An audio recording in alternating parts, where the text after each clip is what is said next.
राझण दे यार बुलिया, सुन ले पुकार बुलिया, तू ही तो यार बुलिया, मुर्शिद मेरा ओ। लखनऊ से हैं आप जी। नवाबों का शहर कहा जाता है, अदब जो है वहाँ पर गजब की मानी जाती है। मैंने एक बार अपनी सिस्टर को उनके नाम से बुला दिया था तो मुझे लिटरली थप्पड़ पड़ गए थे। सिकंदर नाचे जो फिलहाल सबके फोन में बज रहा है, सलमान खान सर की मूवी आने वाली और उसका एकदम ऐसा बूम बाम सॉन्ग, उनका स्टेप जो हुक स्टेप है वो बहुत एक पैर पे उन्होंने पूरा गाना संभाला बढ़िया से। एक्चुअली एक पैर पे उन्होंने गाना संभाल लिया। आपने बताया थोड़ा गुड वन गौतम जी, बहुत बढ़िया। हनी सिंह मैं बहुत बड़ा फैन हूं उनका सर, बहुत पसंद है मुझे। वो मुझे बालक बुलाते हैं एक्चुअली। अच्छा, दे कॉल मी बालक। अभी उनका राइट नाउ उनके सॉन्ग्स जो हैं वो बूम कर रहे हैं हर तरफ, आपने सुने सर? वो कब बूम नहीं कर रहे थे, वो गए कब थे जो कमबैक होगा। क्या बात है। तो फैंस की बात की है तो फैंस में अभी जो सबसे ज्यादा जो चल रहा है, जो पिछले 3 महीने से हर कोई जिनकी बात कर रहा है, उदित नारायण साहब। प्रभु, आपने वीडियो देखी? जी बिल्कुल, आपने वीडियो बहुत एंजॉय किया। आपकी रेंज, हम दोनों सिंगर्स हैं। हाँ। आप भी अच्छा गाते हैं। मैं सिंगर हूँ भाई साहब, आप गाते हैं, मैंने अभी सुना, मैं वीडियो में डाल दूंगा, ज्यादा झूठ बोलेंगे। वीडियो है मेरे पास अच्छा वाला है, अच्छा गाते हैं। ये देखिए, जर्नलिस्ट आप ही नहीं हो, मेरा भी बेटा बंदा मेरा भाई साहब। Okay, let's go with the rapid fire. We can go with, ठीक है, उसमें भी थोड़ा डिप्लोमेटिक ही खेलूं आपके साथ। आप खतरनाक आदमी हैं, अभी मुझे लग रहा है। अरे हम तो सीधे साधे। अच्छा Delhi. Sonu Nigam didn't got an award for Bhool Bhulaiyaa song. उस गाने को जब मैंने रात में सुना था, जिस दिन वो रिलीज हुआ था, मैं एक शो से लौटा था और हमारे मित्रों ने यहाँ पे हैं भी, प्रतीक भी बैठे हुए हैं। मैंने सुबह एयरपोर्ट पे से बोला था, पर मैं रात भर सो नहीं पाया, मैं रात भर से सुन रहा हूँ। आखिर तुम्हें आना है, जरा देर लगेगी, आखिर तुम्हें आना है, जरा देर लगेगी। 14 फरवरी की तारीख, वैसे तो मोहब्बत के गुलजार फूल इस तारीख को खिलते हैं और मोहब्बत का महीना फरवरी का महीना कहलाता है। और किसी ने क्या खूब भी कहा है कि न जाने कितने दिलों को तोड़ती है कमबख्त फरवरी, न जाने कितने दिलों को तोड़ती है कमबख्त फरवरी, यूं ही नहीं किसी ने इसके दिन घटाए हैं। और भाई ये दिन घटाए हैं, दिल टूटना, इसका एंटी वैलेंटाइन वाली तारीख जो होती है वो 15 तारीख से शुरू होती है, 15 फरवरी से। और 15 फरवरी को स्लैप डे होता है और वहाँ से ब्रेकअप डे शुरू होता है। अब भाई जो सिंगर, जो एक पूरी कौम है, वो ज़्यादातर लोगों का कहना है कि दिल टूटे आशिक ही होते हैं। ऐसे में एक शख्स हमारे साथ यहाँ पर आज वो मौजूद हैं जो उसी 15 तारीख को इस दुनिया में आए और हमारे कानों को आज वो सुकून देते हुए पाए जाते हैं। हमारी प्लेलिस्ट में उनका नाम शुमार होता है और उनके गानों का नाम शुमार होता है। ज़्यादा आपको दिमाग पर जोर डालने की ज़रूरत नहीं है, ये जहमत भी हम उठा लेते हैं। उनका नाम है वन एंड ओनली, जो हमारे और आपके प्यारे हैं, अमित मिश्रा। बहुत बहुत स्वागत है सर आप। थैंक यू गौतम जी, बहुत बहुत धन्यवाद भाई साहब। Thank you for such a wonderful introduction. First of all बहुत ही इंटरेस्टिंग था। आपकी मैथमेटिक्स बहुत अच्छी है। 3 बार सप्लीमेंट्री थी मेरे मैथ्स, बट स्टिल वो notes never decide that way bro. क्या बात है। Thank you so much for the wonderful introduction. Pleasure to meet you Gautam ji. मतलब सेम मुझे भी लगता है ना, क्योंकि जहाँ पर हम कॉलेज टाइम में जिनके गाने सुनते हुए आ रहे हैं, आज उनसे मुखातिब हो जाएं और उसी बारे में बातें हों तो एक अलग दौर में चले जाते हैं, नॉस्टैल्जिया सा हो जाता है। अच्छा अमित, लेकिन मैं फिर भी जानना चाहता हूँ कि जैसे 15 तारीख जो पहले इंट्रो में भी दी, होता है जिंदगी, लोग कहते हैं ऐसा, दोस्त वगैरह यार दोस्त कहते हैं कि भाई तू 15 तारीख को पैदा हुआ है ऐसे।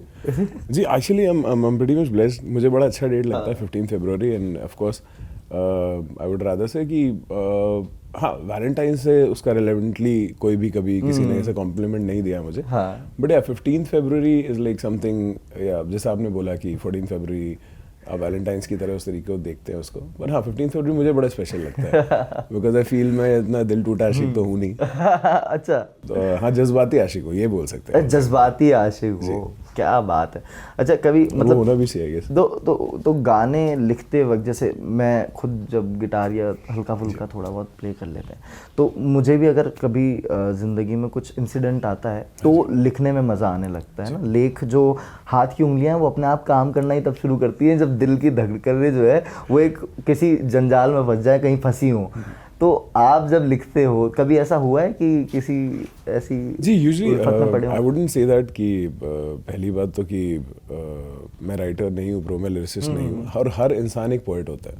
अगर उनकी अपनी शब्दावली देखी जाए तो वो एक अपने आप में खुद में हर कोई बहुत ही अच्छा राइटर है और पोएट है। पर मैं गाने लिखता नहीं, मैं गाता हूँ यूजली। और जो भी लिखे थे आई गेस वो अभी तक रिलीज़ नहीं हुए, उनमें से कुछ आई गेस रिलीज़ हुए होंगे तो हुए होंगे। But I would rather feel कि लिखता हूँ तो फिर अभी आने वाले प्रोजेक्ट्स में आपको शायद सुनने को मिले वो सब गाने फॉर श्योर। अच्छा अभी अगर आप सबको भी बता दें तो सिकंदर नाचे जो फिलहाल सबके फ़ोन में बज रहा है, सलमान खान सर की मूवी आने वाली और उसका एकदम ऐसा बूम बाम सॉन्ग, उनका स्टेप जो हुक स्टेप है वो बहुत एक पैर पे उन्होंने पूरा गाना संभाला बढ़िया से। एक्चुअली एक पैर पे उन्होंने गाना संभाल लिया, आपने बताया गुड वन गौतम जी, बहुत बढ़िया। तो वहाँ पर जो चल रहा है और ट्यूबलाइट में भी आपने जो था, जी मैंने उनके लिए रेडियो सॉन्ग बिल्कुल प्लेबैक किया था, प्रीतम दा का कंपोज गाना था। और तो मैं ये जानना चाहता हूँ कि सलमान सर से एक अलग रिश्ता देखने को मिलता है कहीं ना कहीं, आपका मिले हैं आप उनसे? जी मैं उनसे मिला हूँ। मैं आई गेस मैं पहली बार उनसे मिला था, मुझे जहाँ तक याद है रेस 3 का जो ट्रैक मैंने गाया था, दैट वाज अल्लाह दुहाई है।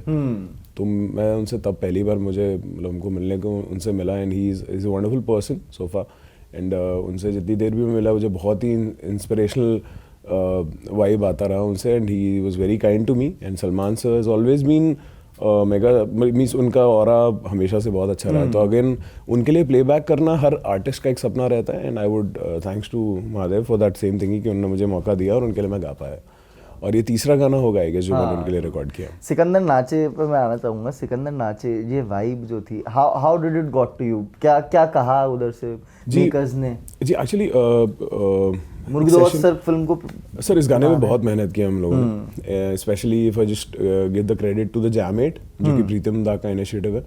And of course Jam8 project के अंदर में जब सिकंदर नाचे के लिए मुझे बुलाया गया गाने के लिए, देन तो हुक आने से पहले मैं पहले गाने को सुन रहा था। And I was very much impressed with the production firstly, क्योंकि प्रोडक्शन और मेलोडी वाइज, बिकॉज यूजुअली क्या हो रहा है प्रोडक्शन में मेलोडी यहाँ तो नहीं मिल रही है, या तो प्रोडक्शन अच्छा नहीं हो रहा, और या तो वो अप्रोच नहीं हो रही जो ऑडियंस तक पहुँचे। और ऑफ कोर्स यस एक महंगा म्यूजिक करना और उसका लाइव सेशंस करना, और पूरी टीम ने in fact if I just talk about the post production as well, कि पोस्ट प्रोडक्शन से लेकर के और आपका जितना भी स्टार्टिंग से सिद्धांत मिश्रा जी का कॉम्पोजिशन है, सिद्धांत माधव साहब जी ने हम बोलते हैं, सिद्धांत भैया ने जब मुझे ब्रीफ भी किया था इस बारे में, और स्टूडियो सेशन में अनिरुद्ध सर थे।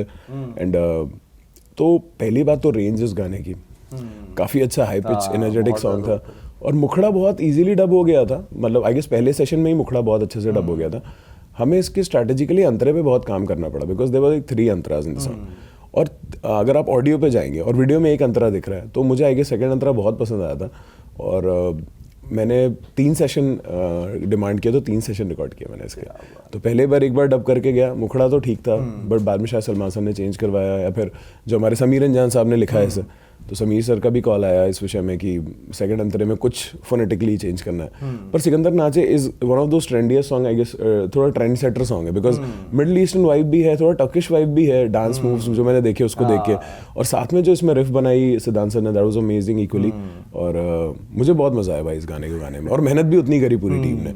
4-4 घंटे का एक सेशन था bro, so we literally had wonderful time. अच्छा जैसे सलमान सर के लिए आपका शायद तीसरा गाना है जी, वैसे ही रणबीर कपूर के लिए आप शायद 2 गाने। जी हाँ मैंने, जी हाँ अभी तक मैंने, और कहीं ना कहीं जो उनका जो ट्रेंड सेटर सॉन्ग था सब जगह बजा भी था जी, बुलिया और गलती से mistake, actually both the songs were equally, both the songs got equal you know recognition. एक तरह से देखा जाए बुलिया का वैसे थोड़ा ज्यादा भारी हाथ था जी, बुलिया एक्चुअली वो एक अलग कॉम्पोजिशन है। हाँ जी thank you, sorry but yes जी हाँ, उस गाने ने मुझे एक अवार्डी सिंगर बनाया, व्हिच वाज जो कि बहुत ही नसीब से मिलता है। And again thanks to lord for the same thing. पर आई गेस बाकी के लिए जो हमारे दूसरे एक्टर्स हैं रिस्पेक्टिवली, वरुण धवन साहब के लिए भी मैंने 3 गाने गाए, बिल्कुल। और मैंने एक्चुअली उनके लिए 5 गाने गाए मैं, 2 गाने दूसरी लैंग्वेज में, तेलुगु और तमिल में भी है जी, तो वो अलग है। बट देखा जाए तो सबके लिए गाने में बड़ा अच्छा लग रहा है कि मुझे अलग अलग वैरायटी ऑफ। आपको लगा सबसे बढ़िया जचती किसके ऊपर है आपकी आवाज, कि ये तो लग रहा है कि यही गा रहा है बंदा? सर इसका क्रेडिट एक्चुअली एक्टर्स को जाता है। जैसे इस बारी सलमान सर जब उस पर एक्ट कर रहे हैं तो ऐसा लग रहा है सलमान सर ने गाया। तो एक्टर्स की यही खूबी होती है कि वो उसको उतार लेते हैं। सर रणवीर साहब, रणवीर सर ने जब ये गाना रणवीर साहब ने गाया तो बोले तो लगा कि वो गा रहे हैं, और जब वरुण धवन साहब मन माय इमोशन गा रहे थे तो मुझे लगा वरुण धवन साहब गा रहे हैं। तो आप ये कह सकते हैं कि शायद से मेरे मेंटर्स का ट्रेनिंग है, जिन के लिए भी मैं गा रहा हूँ, जो भी कंपोजर्स मुझे चूज कर रहे हैं गानों के लिए, दे नो इट कि इनएक्ट अच्छा कर लेंगे, बस ऑडियो प्रोडक्शन वैल्यू, जो ऑडियो वैल्यू होता है वो गिरना नहीं चाहिए। So what I feel sometimes कि एक्टर्स का बहुत अच्छा टैलेंट होता है bro. It's not always about the singer, it's not always about one person, it's about the whole team. जब हमारे सेशंस में लोग डब भी करते हैं, हमें ये चीज़ें यूजुअली बात करी जाती है कि नहीं, मुझे इस विषय में नहीं पता, बट जो प्रोडक्शन के लोग भी होते हैं, रिकॉर्डिस्ट से लेकर के हमारे जितने भी मिक्सिंग मास्टरिंग इंजीनियर्स होते हैं, या फिर हमारे जो कंडक्टर्स होते हैं वाले रिकॉर्डिंग सेशंस, वो सब लोग भी इस चीज़ का ध्यान रखते हैं। By the time post production पे जाता है, और हमारे फिर जो वीडियो प्रोडक्शन की टीम होती है वो लोग भी उतना ही ध्यान रखते हैं उसका, including director, producers and choreographers as well. Lucknow से हैं आप जी। नवाबों का शहर कहा जाता है, अदब जो है वहाँ पर गजब की मानी जाती है। तो मतलब जैसे जब आप नॉर्मल लाइफ में बचपन से जैसे रहते थे, तो कभी पिताजी ने अदब के लिए डांटा या थोड़ा किया? सर देखिए, मैनरिज्म और तहजीब और ये जो एक संस्कार होते हैं, ये सारी चीज़ें एक्चुअली मेरे फैमिली में बहुत प्रायोरिटाइज रखी जाती हैं हमेशा से। और मुझे यहाँ तक याद है कि मुझे आपने बोला कि पिताजी ने कभी इसके लिए डांटा, मैंने एक बार अपनी सिस्टर को उनके नाम से बुला दिया था, तो मुझे लिटरली थप्पड़ पड़ गए थे। अच्छा। क्योंकि वो बड़ी बहन है, you can not take her name, आप दीदी बुला सकते हो, या तो नाम के साथ दीदी, केवल नाम नहीं बुला सकते। So that family was that strict in that वे। और पिताजी बहुत ही मस्त आदमी है, टचवुड, बट उनका गुस्सा इस बात पे ज़रूर आता है कि मैनरिज्म शुड बी देयर, और जो संस्कार है घर के, जो तहजीब है, वो हमेशा घर में रूटेड रहना बहुत ज़रूरी है। उनका सबसे पहला पॉइंट ये रहता है इसके लिए। अच्छा, कुछ दिल के सवाल हैं लोगों के, हमने कहा हम जरिया बन जाते हैं उनके सवालों का आप तक पहुंचने के लिए, तो कुछ दिल के सवाल आपकी इजाज़त हो तो हम पूछ लें? अरे Mahadev please go for it आप। अच्छा, पहला सवाल है, Amit, I am in love with your voice. आपका बुलेया सुनकर मेरा मन में इमोशन जाग जाता है।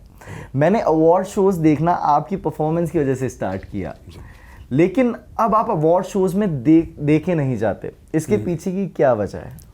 सर क्योंकि मैं नॉमिनेट नहीं होता। अच्छा, तो मतलब हाँ, मैं नॉमिनेट हुआ भी था पिछली बार, फिर भी शायद से हम लोग स्टूडियो सेशंस में ज़्यादा बिजी थे। सो आई गेस कि जहाँ तक मुझे याद है, भोला एक मूवी आई थी अजय देवगन साहब की, उसमें नॉमिनेटेड थे हम लोग। और बड़ी खुशी की बात है मेरे लिए भी, क्योंकि मैंने भी रवि बसरूर साहब के लिए गाया था, और मैं उनको बहुत ही पसंद करता हूँ, उनके बीजीएम से लेकर के उनके मेन म्यूजिक्स को प्रोसेस, क्योंकि केजीएफ के म्यूजिक के बाद मुझे बहुत पसंद आया था, कि मेरा मन भी था उनके साथ काम करने को मिले। पर अवार्ड फंक्शन में ना देखे जाने का रीज़न ये भी है कि नॉमिनेशन से एक तो ताल्लुक़ रहता है इन सब चीज़ों का, उसके अलावा एक और चीज़ रहती है कि मैं स्टूडियोज़ में और अपने प्रोडक्शन में इन्वॉल्व ज़्यादा रहता हूँ, मुझे उसमें बहुत समय देना पड़ता है, और मेरे लिए awards equally of course yes they are motivation for me जब भी मिलते हैं। और बट आप कह सकते हैं समवेयर टॉप द लाइन कि मुझे ज़्यादा अच्छा लगता है कि जब मैं अपने प्रोजेक्ट को टाइम पे सबमिट कर पाता हूँ। अच्छा, इस बार के आईफा अवार्ड्स हुए थे अभी जस्ट जयपुर में जो भी थे, मैं वहीं पर था, और I was seeing throughout, वहाँ पर Zubin was there, everything was going good, but I saw something कि अवार्ड जब मिल रहे थे, तो right now what is going on social media is कि Sonu Nigam didn't got an award for Bhool Bhulaiyaa song, if you remember the famous. ये गाना मुझे पता है, भूल भुलैया में जो उन्होंने वर्जन अमाल मलिक साहब ने जिसको रिक्रिएट किया है, प्रीतम दा के कॉम्पोजिशन को रिक्रिएट करके लोग आए, अमाल साहब ने रिक्रिएट किया और बहुत ही अच्छा रिक्रिएट किया है ब्रो। तो ऐसे में क्या मतलब लगता है, आपका क्या मानना है? Zubin has won the award basically for Dua, right, exactly, हाँ जी। So what do you think, is it कि सही है जो उधर से जनता उन्होंने जो अवार्ड का दिया है? सर देखिए इस बारे में मैं जस्टिफाई नहीं कर सकता because I wasn't a jury member. But what if you were in a jury? Let's sir मैं उस लाइक बन जाऊंगा तो मैं जरूर आंसर करूंगा इस पर। मैं बोलूंगा कि ऑफ कोर्स ये अवार्ड विनिंग सॉन्ग था जो कि Sonu ji as a playback singer he performed it like he nailed it bro. He's god of music right now, of course he's been always. तो मुझे भूल भुलैया का जब वो वर्जन मैं आपको बताऊं उस गाने के बारे में, अब आप उसी से समझ सकते हो उस गाने से मेरी चाहत कितनी है। अवार्ड किसको मिलता है किसको नहीं मिलता इस बारे में मैं नहीं बोल सकता। I wasn't a jury member, I wasn't the part of the jury of course. मैं मिर्ची म्यूजिक अवार्ड की जूरी में हूँ but I am not the part of Filmfare jury. तो उस गाने को जब मैंने रात में सुना था जिस दिन वो रिलीज हुआ था, मैं एक शो से लौटा था और हमारे मित्रों ने यहाँ पे हैं भी, प्रतीक भी बैठे हुए हैं, मैंने सुबह एयरपोर्ट में से बोला था ब्रो मैं रात भर सो नहीं पाया, मैं रात भर से सुन रहा हूँ। अरे भूल भुलैया का जो नया वर्जन जो आपका आमे जी तुम्हार जैसे हम लोग बंगाली में बोलते हैं, बट वो गाने को सुन के मुझे रात में इतनी एनर्जी फील हो रही थी बिकॉज सोनू जी ने इस एनर्जी से उसे गाया हुआ है। और ऑफ कोर्स उसे इक्वली अरिजीत सर ने भी उतनी एनर्जी से गाया था। और ऑफ कोर्स मुझे ऐसा लगता है कि वो गाना हर बार रिलीज हो तो वो हर बार अवार्ड डिजर्व करेगा। उस गाने की क्षमता इतनी है जी। अच्छा दूसरा सवाल, अमित आपके सॉन्ग्स तो हर किसी की प्लेलिस्ट में है, लेकिन आपकी प्लेलिस्ट में किसके गाने सबसे ज्यादा है? जी मैं अगर अभी फोन निकाल कर हाँ बिल्कुल बिल्कुल बिल्कुल। मैं अभी लास्ट नाइट में किनको सुन रहा था, okay, being very honest very fair to everyone, because तो आप देख सकते हैं मैं वडाली साहब को सुन रहा था और अब देख सकते हैं उसमें लिखा है याद पिया की आए, और मैं रात में ये सुन रहा था और उसके साथ में मैं सुन रहा था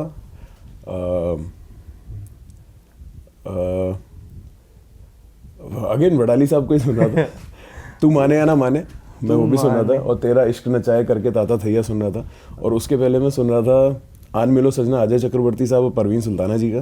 क्या बात है। और तो पुराने गानों के ज्यादा शौक, मतलब जो सीनियर सिंगर्स हैं जी बस। और उसके तुरंत बाद में सुना था प्यार के साइड इफेक्ट जैसा आपने बोला तो मैं ये एल्बम सुन रहा था और इसमें एक बहुत ही अच्छा गाना है, मयूरपुरी सर ने लिखा है, राकेश पंडित जी ने गाया, प्रीतम दा का म्यूजिक था, दिल तोड़ के ना जा मुंह मोड़ के ना जा। आपने सुना है वो गाना? मैं सर यू शुड, बिकॉज ये एल्बम का इंटरेस्टिंग पार्ट ये रहता है भाई, इफ यू कैन सिंग दिल तोड़ के ना जा मुंह मोड़ के ना जा, दिल तोड़ के ना जा मुंह मोड़ के ना जा, इश्क होवे ना तेरे बिन बेवजह, दिल तोड़ के ना जा मुंह मोड़ के ना जा। बिकॉज मुझे राकेश पंडित जी का ब्रो इट्स अमेजिंग। और इसकी वजह एक्चुअली एक और रीजन था, मैं जुबीन जी को सुन रहा था, जो हमारे जुबीन गर्ग जी हैं, उन्होंने इसमें गाना गाया था, जाने क्या चाहे मन बाबरा अखियन मेरे सावन चला। आप भाई उसको प्रैक्टिस करना पड़ेगा, it's one of those tough songs. ना ना ना ना ना ना दे ना दारे ना।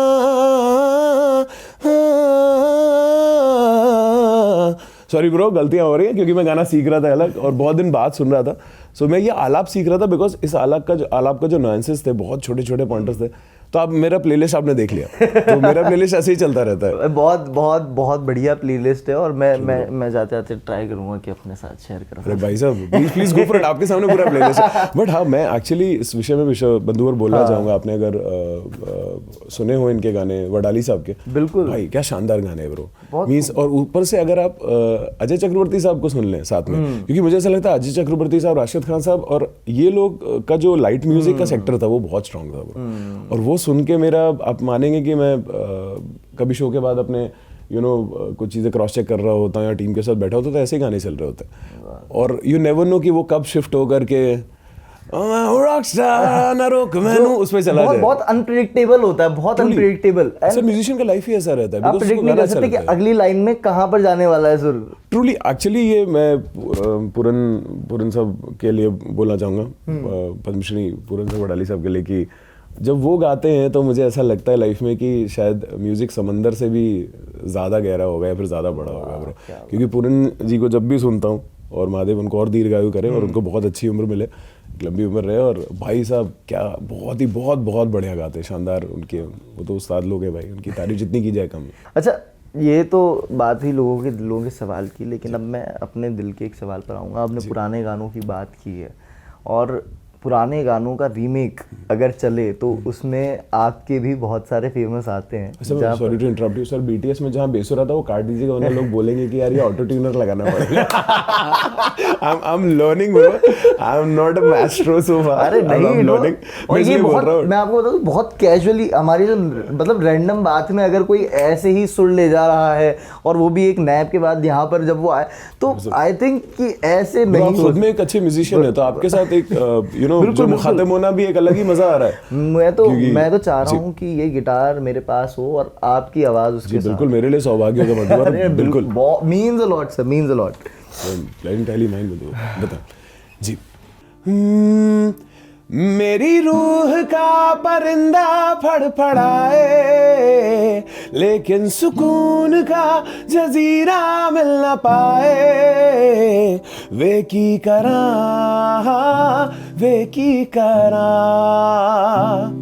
एक बार को तजल्ली तो दिखा दे, झूठी सही मगर तसल्ली तो दिला दे। वे की करा राजन दे यार बुलिया, सुन ले पुकार बुलिया, तू ही तो यार बुलिया, मुर्शिद मेरा ओ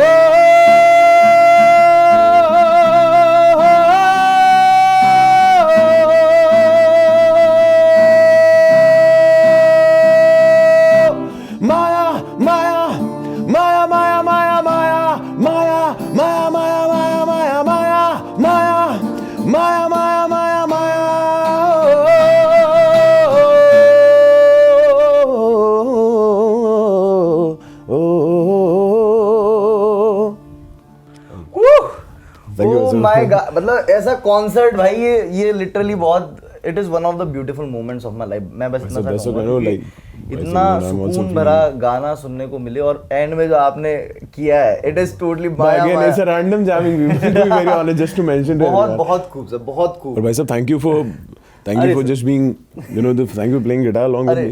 भाई साहब आप भी और मतलब बिल्कुल बढ़िया, ऐसे आप भी अपने शौक पूरे करते रहे। बिल्कुल एज अ प्रोफेशन मेरा यही, मेरे प्रोफेशन में ज्यादा अब यही लगता है, मैं ऐसे ज्यादा एंजॉय कर पाता हूं। Bro you are a multi talent guy.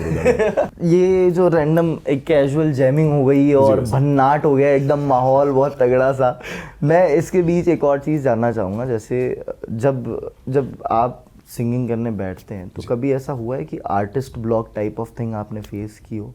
Artist block क्योंकि काफ़ी लोग कहते हैं कि sorry I couldn't get it because artist block like कि right now I can not sing like Honey Singh, you have seen his journey, you have seen famous his। Sir मैं मिला भी उनसे, मैं बहुत बड़ा फैन हूं उनका सर, बहुत पसंद है मुझे। क्या बात है। अच्छा तो हनी सिंह जो हैं उनकी भी जिंदगी में एक पॉइंट आया था जहाँ पर वो मुझे बाड़क बुलाते हैं एक्चुअली। अच्छा, दे कॉल मी बाड़क।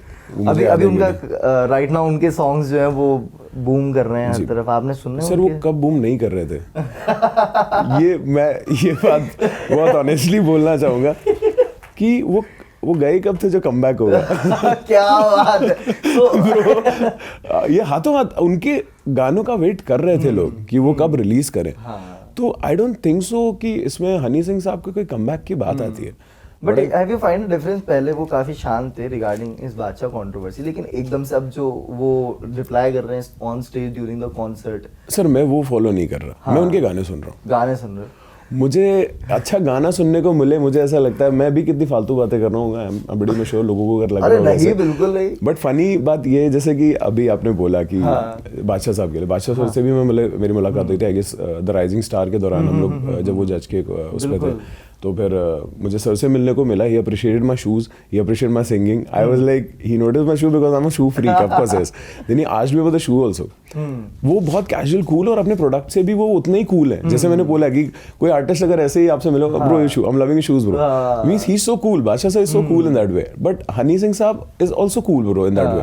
बट अगर गानों की और ये सब बात हो तो मुझे ही नहीं पता कि आपने जो पॉइंट बादशाह साहब का नाम क्यों लाया वो आप बेहतर जानते हैं। मुझे इतना जरूर पता है कि जब इनके गाने हनी सिंह सर ने जब अनाउंस किए थे एंड किसी ने बोला ब्रो वो कमबैक उनका कमबैक हुआ है, नहीं ब्रो, उन्होंने बोला कमबैक कर रहे हैं हनी सिंह साहब, तो मैं थोड़ी देर के लिए सरप्राइज हूं, मैंने ब्रो वो बंदा गया ही कहां था जो कमबैक करेंगे? He was always there bro in my playlist and everyone's playlist. I interviewed Badshah sir and you were there and I asked him कि आपकी एक लाइन थी कि कमबैक नहीं हो रहा, तो वो किसके लिए था? तो he mentioned it there also. अच्छा, उन्होंने हनी सिंह साहब उन्होंने in his rap in there was a line. Bro I guess Badshah साहब ज्यादा बिजी होंगे काम करने में ब्रो, उनके प्रोडक्ट आप देख रहे हैं बैक टू बैक रिलीज हो रहे हैं, तो मुझे नहीं पता कि वो उनकी क्या केमिस्ट्री सर के साथ है या सर की क्या केमिस्ट्री सर के साथ है, पर मुझे इतना जरूर पता है कि जैसे आपने बोला कि कमबैक कर रहे हैं ब्रो। महकमा एक गाना है इनका ब्रो, वो मैं लिटरली बता रहा हूँ, मैं हर दिन कार में सुनता हूँ लौटते टाइम स्टूडियो से, कभी भी आ रहा हूँ रात में मिडनाइट में, और वो मैं थोड़ा लाउड बजा के सुनता हूँ, मजा आती है। मेनियक सुना आपने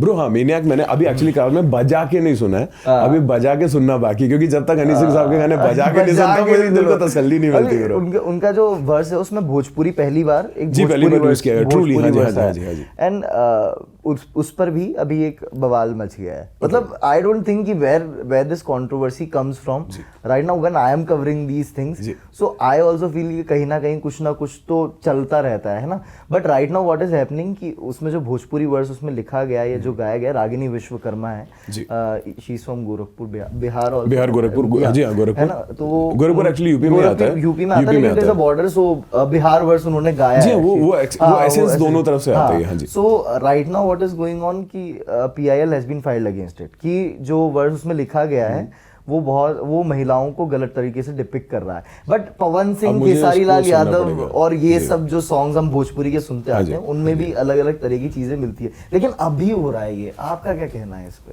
सर मैं उतना ज़्यादा एक्चुअली इन कंट्रोवर्शियल पॉइंट्स को समझ नहीं पाता, बिकॉज मुझे आज की डेट में ये नहीं समझ में आता। पहली बात तो एंटरटेनमेंट को एंटरटेनमेंट, हाँ मर्यादा की जहाँ पे बात है, अगर इस तरीके मर्यादा पे आ रहा है, ये पॉइंट मेरा भी पहले मतलब हमने आई गेस एक ट्रैक रिकॉर्ड किया था जिसमें कुछ अभद्र वर्ड बोले गए थे कि आयाशी का सामान बनाओ, मैं वो गाना नहीं गा पाया, मुझसे स्टूडियो में डिलीवर ही नहीं हुआ, सॉरी। देखा, एकदम सच बोला उसने, बोला उस गाने के बारे में बात मत कर, फालतू गाना था तो, और ये मेकअप का कॉल है ब्रो, अभी आप सो के उठ जाओ, तैयार होना। तो आई वुडेंट से दैट मैंने अभी तक इस कंट्रोवर्सी के बारे में पढ़ा नहीं है इस विषय में, तो मुझे इसके विषय में नॉलेज नहीं, बट हाँ अगर कोई भी गाने को किसी भी गाने में किसी एक सोशल वैल्यू बड़ी चीज़ है यार लाइफ में, बिकॉज व्हाट हमारे अगर बड़े बड़े पद पे हम लोग जो बैठे हुए हैं सारे लोगों को मिल रहा है, अगर उससे इन्फ्लुएंस, जैसे मैं एक छोटे से एक लाइनर में एक चीज़ बता दूँ, मैं एक बारी हमारे एक बहुत ही फेमस साउंड इंजीनियर हैं जो कि बहुत ही मतलब उनको चीफ बोलते हैं, चीफ इंजीनियर साहब हैं, उनसे मैंने ऐसे बात की तो उन्होंने बोला मैं एक दिन I come for your show, because sir please join in. तो रात में बात करते करते स्टूडियो के बाद उन्होंने एक बात बोली, बेटा म्यूज़िक हमेशा ऐसा करना जो एक एस्पायरिंग आर्टिस्ट को इंस्पायर करे अच्छा म्यूज़िक करने के लिए, तगड़ा म्यूजिक करने के लिए। मतलब अगर आपने कभी नोटिस किया, अगर युवराज सिंह ने 6 छक्के मारे हैं तो अगला कोई आए नो बॉल पे भी 7 मार के जाए। इंस्पायर ऐसा किया युवराज सिंह साहब ने। अगर आज की डेट में कोई कमबैक करता है तो उसको उस कमबैक की तरह देखना चाहिए हमें, और उसका वैल्यूएशन करके उसको कंट्रोवर्शियल ना करते हुए, पहली बात तो समाज के प्रति हमारी क्या दायित्व है, हमें उसको भी लेके चलना है। सही बात है। तो मुझे ऐसा लगता है वो गानों के through I am very proud of this song Sikandar नाचे, कि उसमें जो आपने शब्दावली देखी हो, जो भी अल्फाज यूज़ किए गए, इतने खूबसूरत वर्ड यूज़ किए गए उस गाने में, और मुझे उस पूरे गाने में कहीं पे भी ऐसी कोई खामी नहीं लगी, ना सलमान सर ने कोई भी ऐसा जो कि एंटी सोशल थिंग हो, जिससे बच्चे उनके फैन ना बने या फिर उनको क्रिटिसाइज सुनने में थोड़ा सुनने में भी लगे, या माँ बाप के सामने सुनने में थोड़ा लगे। और पिक्चराइजेशन भी आप देखिए उनका, इट्स बीन वेरी वो एक फैमिली मूवी है, वो एक एक्शन मूवी है। सलमान सर की ज्यादातर फिल्म्स जो होती हैं, मतलब ऑलमोस्ट सारी फैमिली फिल्म्स ही है। तो मुझे ऐसा लगता है अपना दायित्व थोड़ा सा संभाल के चलना चाहिए, और मैं अभी भी ऊपर वाले से, मैं महादेव से यही वो करूँगा कि मैं कभी ऐसे किसी काम में किसी ऐसे गाने को ना गाऊं जिसमें कोई भी ऐसा गलत वर्ड हो, क्योंकि मैं पहले भी ये चीज़ें सीख चुका हूँ, और पहले का ज़माना अलग था, अभी का अलग है ब्रो। आज की डेट में इन्फ्लुएंस बहुत ज़्यादा होते हैं, और स्पेशली बच्चे, स्पेशली यंगस्टर्स, उन्होंने मुझे यही बोला सर ने कि बस ऐसा करके अच्छा इंस्पायरिंग म्यूजिक करके आप बाहर। अच्छा, इंस्पायरिंग म्यूजिक की आपने बात की, मैं जानना चाहता हूँ लिटरली कि अमित मिश्रा से जिन्होंने बुलिया लोगों की प्लेलिस्ट में ऐड किया, उनकी फेवरेट लाइंस अगर किसी गाने में, अगर जो है ना, मतलब जैसे मुझे अगर पर्सनली जाना हो तो मेरी पर्सनल लाइन है कि कत्ल अगर करना हो करना धीरे से, उफ भी नहीं निकलेगी मेरे होठों से। तो वो जो लाइन है ये मतलब जैसे एक डीप एक थॉट लगता है मुझे कि बहुत डीप थॉट है। तो क्या आपके पास ऐसा कुछ है जिसमें आपको किसी भी गाने का लगता हो कि यार ये लाइंस जो है जब भी मैं सुनता हूँ तो it takes me somewhere? Bro वो आपने जो गाना बोला बुलिया, मुझे उसी में लगता है। अच्छा, कमियां तराश के मैं काबिल होना चाहूँ बस। क्या बात है, बहुत बहुत खूब भाई line। पता नहीं वो उस लाइन से आई गेस मुझे लगता है कि वो सबसे इंस्पिरेशनल लाइन होगी पूरे गाने की। और ऊपर सबसे बुल्ले शाह साहब का नाम है उसमें, तो आई गेस उनका तो आशीर्वाद मुझे मिल ही रहा है, इसलिए बुल्ले बॉय मेरा नाम मेरे कलीग्स ने रखा हुआ है। जैसे सिद्धार्थ माधवन सर है, सिद्धार्थ भैया कभी कभी मिलते थे, Bulle boy WhatsApp bro. I feel proud bro, इतने बड़े उसमें, पर उसमें कमियां तराश के मैं काबिल होना चाहूँ, आई गेस उससे बड़ी तो मुझे नहीं लगता कोई भी मेरे लिए इंस्पिरेशनल लाइन है। और दूसरा एक गाना था जो सख्त जान मैंने गाया था, दैट वाज 1983 मूवी आई थी कबीर खान साहब की, जिसमें प्रीतम दा का म्यूजिक था, उसमें मुझे सख्त जान एक गाना गवाया गया था। तो मैं थोड़ा सा हम कर देता हूँ। बाजुओं से दर्द कहता जाए, रुक गया तो देख ले कसम है, बढ़ता बढ़ता मर्ज कहता जाए, हारना तो दिल का भरम है, ना तू कोई ऐसा वैसा जो दूजे को नजर ही आए, ना है कोई तेरे जैसा, तेरा है मैदान तेरा दम तेरा आईना, सख्त जान रुकने ना दे, सख्त जान थकने ना दे, सख्त जान रुकने ना दे, थकने ना दे, थकने ना दे, हे। तो ये भी एक इंस्पिरेशन है मेरे लिए गाना। तो मैं ये कुछ दंगल हो गया अमर खान साहब की मूवी का, दंगल सुनता हूँ ब्रो, तो मुझे इन सब गानों से अपने आप इंस्पिरेशन मिलती है। और एक आपने जो डीप थॉट बोली, हम लोग बहुत लंबा गीत ना, वैसे सर लोग भी कहेंगे यार इतने म्यूजिकल ऑर्डर के बीच में हम लोग क्यों बैठ गए आज आकर के। अच्छा लग रहा है, एंजॉय कर रहे हो आप दोनों, बढ़िया लग रहा है। एक आर्टिस्टों के लिए अहमद हुसैन मोहम्मद साहब की एक गजल थी एक एल्बम की, जिसमें उन्होंने एक बहुत ही अच्छी सी लाइन बोली थी, अज़मते फन को यूं रुसवा नहीं करते दाना। अब भी दाना जो है उनके राइटर जो लिरिसिस्ट उनका नाम, तो सॉरी टू इंटरप्ट बट या, अज़मते फन को यूं रुसवा नहीं करते दाना, अब खुदारियाँ मौजूद हैं फनकारों में, नाम लिख दो मेरा खुशबू के खरीदारों में, कागजी फूल लिए फिरता हूँ बाजार में। क्या बात है। तो ब्रो थोड़ा मतलब ऐसा खुददारी के साथ अच्छा गाते हैं, अच्छी मेहनत करते हैं, अच्छा खाते हैं, माता पिता ने बढ़िया से एकदम लाइफ टिप टॉप रखी बचपन से, सूट पहन के स्टेज पे चढ़ते हैं, मजा आती है।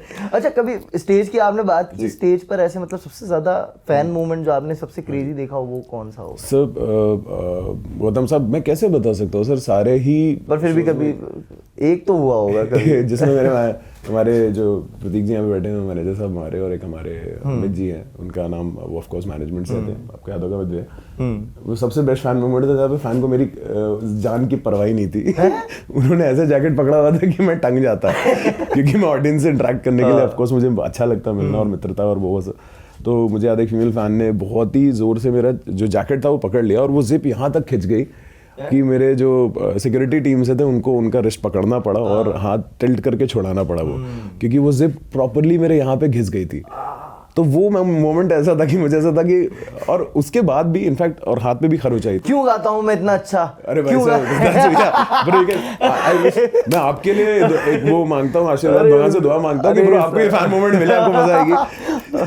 क्योंकि एक्चुअली मैं टंग गया था, तो मुझे याद है कि मुझे, और वो दिल्ली का ही किस्सा है if I am not wrong in that case, तो नॉट दिल्ली, सॉरी हम लोग ऋषिकेश में थे शायद से, ऋषिकेश में एक कॉलेज था। पर वो एक वो पता है वो इतना अच्छा फीलिंग था, हाथ में भी खरोच आई थी कि किसी ने हाथ उस दिन ऐसा पकड़ लिया था छुड़ाने में घर से। तो घर गया तो माता ने देखा ये क्या है, तो मैंने बोला प्यार है माता ये लोगों का। तो वो कहीं ना कहीं उस दर्द में भी एक प्यार छुपा हुआ था। तो आई would say that was the most craziest one, because वो छोड़ने को तैयार ही नहीं थी जैकेट। अगर वो छोड़ दिया होता उन्होंने तो शायद से मेरे यहाँ पे नहीं आया होता खरोच। But I love that bro. मुझे उसको जब भी देखा मैंने बोला that's what we have, that's what I have earned, कि कोई मिलना चाह रहा है। और उनको भी महादेव बहुत खुश रखे जिन्होंने भी किया था। अच्छा, फैंस की आपने बात की, फैंस की बात की है, तो फैंस में अभी जो सबसे ज्यादा जो चल रहा है, जो पिछले 3 महीने से हर कोई जिनकी बात कर रहा है, उदित नारायण साहब। प्रभु आपने वीडियो देखी? जी बिल्कुल, आपने वीडियो बहुत देखी? एंजॉय किया। बहुत एंजॉय किया मैंने बहुत एंजॉय किया वीडियो में। अभी एक पिक्चर आ रही है उसमें पहले नाम आई गेस पूरा नाम मुझे नहीं याद है, वो की पप्पी करके आ रही है। तो उसमें पिंटू की पप्पी, पिंटू की पप्पी, उसका प्रमोशन के लिए, उसके प्रमोशन के लिए उदित जी आए थे एक्चुअली। उदित जी आए थे। तो उन्होंने बोला भी था ये बात शायद कि इसमें बड़े सही टाइम पे रिलीज किया आपने। बट पर भाई मजा आ गया था। तो अमित सर, आपका क्या कहना है कि सिंगर का बुढ़ापा हो तो ऐसा हो? सर वो बूढ़े का हुआ, आपको क्या लग रहा है? मतलब He's still he's 21 bro. या ही Bro, an artist can never be old bro. वो और वो जो मोमेंट उनकी सिंगिंग की तो खैर बात अलग ही है, उनके गाने वो सिंगिंग के साथ पे भी जो वो एक इंसिडेंट था, और वो शायद से अभी न्यूज में आया, वो शायद क्योंकि उसमें जो हमारे कलीग म्यूजिशियंस थे जिसमें ऑन सेक्शन पे सनी भैया थे, सब लोग बता रहे थे, ये आई गेस 2 साल पहले की बात है जब ये शो था। ब्रो ऐसे एक मोमेंट पे अगर एक सपोज एक जेस्चर मिलता है सामने से, और यू नेवर नो, समटाइम्स ये तो खेल खेल में होता था, इधर करना ये उधर करना व्हाटएवर, अगर वो एक पॉइंट हो भी गया, but I wouldn't say Udit ji से मैं पर्सनली स्टूडियो में वो मैं उनके साथ अभी एक मूवी आई थी हमारी भवई, जिसमें मैंने भी एक प्लेबैक किया था, और भवई में हमारे शबीर अहमद साहब का म्यूजिक था, और मुझे याद है कि हम लोग, मैं, शबीर भाई और उदित जी बैठे हुए थे यशराज स्टूडियोज में थे, और उसके अलावा भी मेरी उनसे मुलाकात हुई है हमारे कई अवार्ड फंक्शंस वगैरह में, और मैं उनके लिए बहुत सम्मान रखता हूँ। एक बार मैं ये नहीं बोलूँगा कि मैंने बहुत ही अच्छा काम किया, बट उनको वो आ रहे थे, मुझे याद है मैं परफॉर्म कर रहा था एक अवार्ड फंक्शन में, और मैं स्टेज से उतर के गया, वो पैर उनके मैंने छू लेते, वो फुटेज अगर कहीं मिलेगी तो मैं आपको शेयर करूंगा। तो people were like why you stepped out of the stage. मैंने बोला मेरे सामने इतने बड़े लेजेंड आ रहे जिनको मैंने सुन के सीखा हुआ है, तो ये मैं दूर से आप कह सकते हैं कि मेरे गुरु समान है वो। तो ब्रो वो पर्सनली आप मिलेंगे तो यू वोंट फाइंड दैट थिंगी, जो चीज़ी बातें हो रही हैं उनके लिए मैं उनको नकारते हुए कहूँगा, he himself is a very well behaved person, और वो खुद में बहुत ही अच्छे सिंगर भी हैं, बहुत अच्छे इंसान है, बहुत शानदार इंसान है, और ये सब मोमेंट तो चलते रहते हैं। आपने बोला फैन का क्रेजी मोमेंट, फैन का क्रेजी तो वो उदित जी के लिए उनके लिए पूरी दुनिया को पता लग अगला गया। इंटरव्यू आप उनके साथ करें, मैं आपके लिए मतलब एक वाला अगला इंटरव्यू करें, और आप मत कर लेना, आप पप्पी मत देना भाई सर की पप्पी के बाद उदित जी की पप्पी। Bro yes I would literally say that, but I guess वो एक वो there was the what you can say the heat of the moment था, जिसमें उन्होंने वो मोमेंट हुआ, बट उसको उतना क्रिटिसाइज करने की जरूरत नहीं है bro, it is something very. I will just give you 2 options, उसमें से आपको सिलेक्ट करना है, आतिफ और अरिजीत।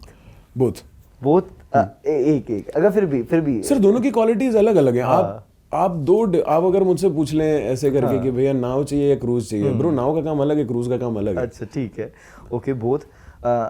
आतिफ और शान? बोथ। ओके, अरिजीत और Kumar Sanu sir? Both. Okay, Arijit sir और अमित त्रिवेदी सर? बोथ। अभी आपने देखिए फिर से वही क्वेश्चन किया आपने, हवाई जहाज और क्रूज को कंपेयर कर दिया अभी। तो ये ब्रो दोनों के काम अलग अलग है। Okay, I will go with Arijit sir और Yasir Desai. Now okay, I would say now Yasir भी अमेजिंग सिंगर एनीवेज। ब्रो बताएं, कभी भी 2 सिंगर्स में है ना कंपैरिजन नहीं होता। ये आपको लग रहा होगा, या ये मेरा थॉट है, मैं दूसरों के थॉट पे नहीं जाता। मुझे ऐसा लगता है इफ इन टर्म्स ऑफ आपको कोई बोलो, आप किसी रैपर को किसी सिंगर से कंपेयर नहीं कर सकते। उसी तरीके से 2 सिंगर्स को इसलिए कंपेयर नहीं करता, उनकी टोनालिटी अलग, उनकी अदायगी का तरीका अलग, अंदाजे बयां अलग, टोनालिटी अलग, थ्रो अलग, पिच अलग, प्रोजेक्शन अलग, डायनेमिक्स अलग, 50 चीजें, पिचिंग का तरीका अलग, ठीक है, स्ट्रक्चर्ड जो वोकल को गाने के लिए रेंज अलग अलग होती है हर आर्टिस्ट की। आई गेस आपकी रेंज, हम दोनों सिंगर्स हैं, आप भी अच्छा गाते हैं, मैं सिंगर नहीं भाई साहब आप गाते हैं, मैंने अभी सुना, मैं वीडियो में डाल दूंगा, ज्यादा झूठ बोलेंगे, वीडियो मेरे पास अच्छा वाला है, अच्छा गाते हैं, ये देखिए जर्नलिस्ट आप ही नहीं हो, मेरा भी बेटा बंदा मेरा भाई साहब। नहीं इस विषय में आई गेस मनोज जी और हमारे सॉरी बाबर सर भी आप भी सर शायद से एग्री करेंगे, अच्छा गा रहे हैं। तो एग्जैक्टली ब्रो, देखिए कंपैरिजन 2 सिंगर्स में कभी नहीं हो सकता। कॉम्पिटिटिवली अवार्ड मिलना और कॉम्पिटिटिवली गाना हिट होना, ये सब तकदीर का खेल है सर। मैं तो ये मानता हूँ कि गाने की अपनी किस्मत होती है। तो ये जो रहता है ना कि 2 सिंगर का कंपैरिजन करना, भाई मैं दोनों सिंगर्स को पसंद करूंगा। क्या बात, क्योंकि बाय द टाइम वो सुर में है, या बाय द टाइम अगर वो सुर से जा भी रहे, सुर किसी की बपौती नहीं है भाई साहब, संगीत किसी की बपौती नहीं हो सकता दुनिया में। और फाइन आर्ट्स तो बिल्कुल भी नहीं हो सकता, जिंदगी लग जाती है एक एक काम को संवारते संवारते। तो आई would rather not comment on this point, but मुझे आतिफ भी उतने पसंद है और मुझे अरिजीत साहब भी उतने पसंद है, और वो तो मेरे सीनियर भी रहे, उनके साथ तो मैं आतिफ सर से तो अभी मिलना बाकी है। आई गेस वो एक अच्छा मोमेंट आया जब मैं उनसे पर्सनली मुखातिब सामने इंडिया आने मिल वाले पाऊँ। हैं अब, जी मैंने एक मूवी में गाना भी गाया है, वो मूवी भी रिलीज होने वाली है, अध्ययन सुमन साहब की है, उसमें आतिफ साहब का भी गाना है। क्या बात। और अभी मुझे चैनल के थ्रू ही अपडेट आई थी और मैंने वो देखा और I was feeling very happy about the same thing. उसमें मेरा पेपी गाना है, उनका एक रोमांटिक गाना है, इसमें बहुत अच्छा और बहुत शानदार गाया आतिफ साहब ने, ये भी बात में मतलब यहाँ पे बोला जाओ बहुत शानदार गया। तो अब कभी भी दो सिंगर्स को कंपेयर करने वाला हिसाब किताब मुझे नहीं लगता होता। Okay, let's go with the rapid fire, we can go with. हां ठीक है, उसमें भी थोड़ा डिप्लोमेटिक ही किया आपके साथ। आप खतरनाक आदमी हैं अभी, मुझे लग रहा है। अरे हम तो सीधे साधे। अच्छा अच्छा, Delhi Delhi Delhi Delhi Delhi. Okay, your favourite place you have ever travelled to? Perth, Australia. Perth, apart from India. Apart from India. In India? In India, I would India यार मुझे सबसे ज़्यादा लगता है आजमगढ़, मेरे पिताजी का जन्म स्थान, मुझे बड़ा पसंद है वो। Favorite female singer in present? In present, I would say Sunidhi ji, Shreya Ghoshal ji, Ashish ji, Akasa, Antara Mitra and Aditi Singh Sharma and I guess मैं आपको एक मेल कर देता हूँ। क्योंकि एट प्रेजेंट भी, क्योंकि ब्रो जैसे आपने मेरा प्लेलिस्ट देखा, हाँ बटाली ब्रदर्स, तो अगर आप सुबह उठ रहे हैं और आप किसी भी एक नए अच्छे सॉन्ग को सुनने बैठे हैं, आप किस सिंगर को सुन रहे हो, आप एक पर्टिकुलर को लेकर के नहीं सुन रहा ब्रो। मैं उनके एक पर्टिकुलर या प्रेजेंट के लिए, आज उसका वक्त है कल उसका वक्त नहीं। जैसे मैंने बोला, आपने बताया मुझे कि हनी सिंह साहब, मैंने बोला गए कब थे जो आएंगे, वो भाई गए नहीं थे bro, because we just waiting for the songs. तो किसी का समय आना जाना नहीं ब्रो, वो जो हाईलाइटेड चल रहा होता है, वो हाईलाइटेड दिख रहा होता है, वो अलग पॉइंट होता है। Most embarrassing moment of life मेरा ब्रो, एक बार मैं परफॉर्म कर रहा था और स्टेज पे, और वो जो होता है ना डांस में, मैं इतना ज़्यादा नया नया डांस वांस सीख लिया था, मतलब डांस नया नया क्या सीख ही रहे थे, उस समय ट्रेनिंग चली थी, हल्का सा पजामा खुल गया था ब्रो। अच्छा। तो उसके बाद जो मैं पैर जोड़ के गाने गा रहा था ना स्टेज पे जरा दे ब्रो, एग्जैक्टली ब्रो, वो बड़ा एम्बैरेसिंग था ब्रो, बिकॉज समझ नहीं आ रहा था मैं करूँ क्या अभी परफॉर्मेंस के बीच में। ओके ठीक है। अच्छा, लेकिन एक लास्ट में मैं जाते जाते क्वेश्चन पूछना चाहूँगा अपार्ट फ्रॉम रैपिड फायर, कि जनरली क्या होता है आज के टाइम पे, जो मैं पिछले 10 साल से देख रहा हूँ, जब से अरिजीत सर की एंट्री हुई, what I personally think like most of the songs, उनकी अगर वाइब ना, आजकल जो डायरेक्टर्स हैं जो जिस तरह से मूवी बना रहे हैं, they are not thinking about कि what is the vibe of the song, but I think they are giving it to Arijit sir. मतलब no doubt he is a brilliant singer, do you feel like that कि some songs should be given to the according to the tonality of a song? Do you feel like that? मैं इतना समझदार होता तो मैं वो director होता। But फिर भी मैं उतना समझदार तो नहीं हो ब्रो, क्या कि मतलब पैसे कमाने के लिए ज्यादातर डायरेक्टर्स जो हैं अरिजीत सर को अपनी मूवीज में, ब्रो वो डिजर्व करते हैं, वो डिजर्व करते हैं, तो उन्हें मिल रहे हैं वो गाने। अभी आप उनके जॉनर का वर्सेटैलिटी देख लें, इट इज बियॉन्ड इमेजिनेशन, जो वो हर चीज कर सकते हैं। He is a limitless guy in terms of music, right, in terms of vocals as well. तो ये पॉइंट को अगर हम एक किसी लेवल पर, जैसे भूषण कुमार जी का कभी आपको इंटरव्यू करने बोले, तो वो शायद आपको बेहतर आंसर देंगे, बिकॉज पैसे कमा, इसमें बात आती है प्रोडक्शन की, इसमें बात आती है releasing platforms and everything, and he is one of the top notch person who has always been a legend, he is a living legend itself. तो इस विषय में मैं आंसर नहीं दे पाऊंगा, बिकॉज मुझे ऐसा लगता है समटाइम्स गाने की अपनी किस्मत होती है, और सिंगर अगर उसे अच्छा डिलीवर करा, क्योंकि कभी मैंने बहुत रिजेक्शंस देखे हैं, अभी भी मैं देखता हूँ, कई ऐसे गाने होते हैं मैं गाता हूँ और वो बाद में रिप्लेस होते हैं, पर मैंने एक चीज़ नोटिस की है कि जिसने भी गाया होता है उसने अच्छा ही गाया होता है, और ये चीज़ को ना रिसेप्टिवली लेना सबसे बड़ा, ये मुझे ऐसा लगता है, मुझे सीखने के लिए बहुत टाइम नहीं लगा, because the reason is what, उतने समय के अंदर मुझे बात पता थी कि जो प्रोजेक्ट है, it is not about a singer, it is not about lyricist, it's not about a composer, it's not about a director, it is a whole project bro। इसमें सब बैठे हैं काम करने के लिए, तो हम एक गाने की तरह उसको लें तो बेहतर है, rather than you know एक पर्टिकुलर, आप सिंगर आपके सामने बैठा तो आप ऐसे बात करो, but I take it as an unit. जब मैं काम करता हूँ मैं ये भी देखता हूँ कि यार गाने का एनर्जी लेवल क्या है, प्रोनाउंसिएशन कैसा होना चाहिए। जैसे कई बार होता है, मुझे लोग क्वेश्चंस में भी पूछते हैं इंस्टाग्राम पे वगैरह, ये सब चीज़ें कि ये शब्द क्यों यूज़ किया, कुछ लोगों को पसंद नहीं आए थे, बीच में कुछ ऐसे गाने थे जिसमें मैंने कहा इसमें कोई वर्ड है, मैंने बोला ब्रो आपने एक चीज़ नोटिस नहीं की ना, उस वर्ड को खराब किया गया ना कुछ किया गया, पर लिरिसिस्ट ने उस चीज़ का वजन देखा और उसका गलत मायने आप निकाल रहे हो, बिकॉज आप शायद उनके सोच तक नहीं पहुंच पा रहे, क्योंकि जो लिरिसिस्ट लिख रहे हैं वो भी समझदार है। बिल्कुल। अब उस वर्ड का वजन है तो उसको हटा के क्यों उसका फोनेटिक्स खराब करना, और आप उसको सोचने का तरीका डिफरेंट कर ले पहले। नजरिया बदल ले। नजरिया बदले, उसको सोचने का तरीका डिफरेंट करें, आप उसको दूसरे एंगल से सोचें। वही चीज़ एक एंगल से अलग दिख रही होती है, दूसरे एंगल से अलग दिख रही होती है। बहुत बहुत खूब।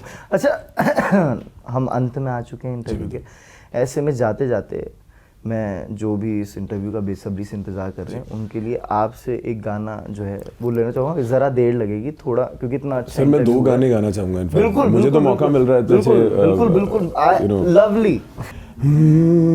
तू बूंदे है बारिश की, मैं शोला हूँ सनम, भीगे भीगे मौसम में जलते हैं 2 बदन, इस चाहत के आलम में हाँ कर ले कुछ खता, सारी रात न सोने देंगे एक दूजे को हम, दूरियां ना रहे दरमियां, अब ना रोको जरा भी कदम, आखिर तुम्हें आना है जरा देर लगेगी, आखिर तुम्हें आना है जरा देर लगेगी, बारिश का बहाना है जरा देर लगेगी,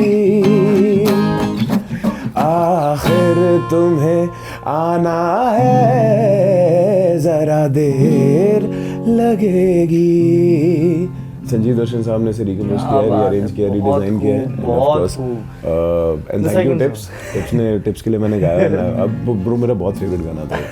इस सॉन्ग की खास बात मुझे लगती है, सॉरी मैं थोड़ा टाइम, बिल्कुल प्लीज, जो लाइंस लिखी गई हैं वो जिस तरह से पुरानी रेंडिशन जो थी और अभी जो आई है, वो दोनों को खास ही बनाएगी वो, क्योंकि आप उसको रॉक में ले जाएं या फिर आप पुराने ढोलक पैटर्न पे लेके जाएं, रिदम इंडियन पैटर्न पे भी, it will make an impact of course. And मुझे बहुत ही पसंदीदा गानों में से एक था ये, और मुझे बहुत अच्छा लगा और आपके साथ जाम करके अच्छा लगा। मैं सॉरी माफी चाहता हूँ गलत कॉर्ड्स जो मैंने प्ले की हो। भाई साहब जैमिंग में ये सब नहीं देखते। हाँ हम बैंडमेट्स होते थे, फिर मैं बताता तुझे, फिर बैंडमेट्स होते थे, एग्जैक्टली ब्रो, फिर मैं बता पहले दिन निकल जाता तू। नहीं ब्रो भाई हम लोग पूरा अपना तैयारी का पूरा मौका देते हैं ब्रो। अच्छा एक और जो आप, जी सर, हाँ मैं सिकंदर नाचे के लिए, सिकंदर नाचे जो ट्रैक है मैं उसको बिल्कुल गाना चाहूँगा ब्रो, मैं ऐसे ही बिना गिटार के गाता था, वो भी the best part.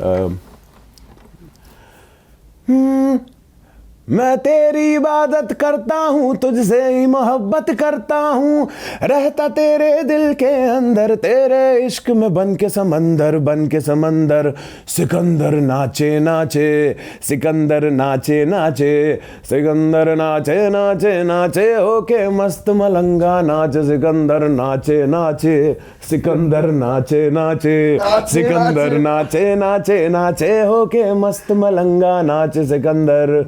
Do listen to the song, man, and it's a wonderful song, brilliantly composed by Siddhant Mishra ji, and amazingly sung by Akasa. Of course, she has sung brilliant, and of course, she has sung beautifully. And at the same time, thank you so much for this wonderful song, and all best wishes to Salman sir and Mandana ji, Rashmika Mandana ji for the movie, and of course, yes, Nadia Adwala family and Nadia Adwala sir.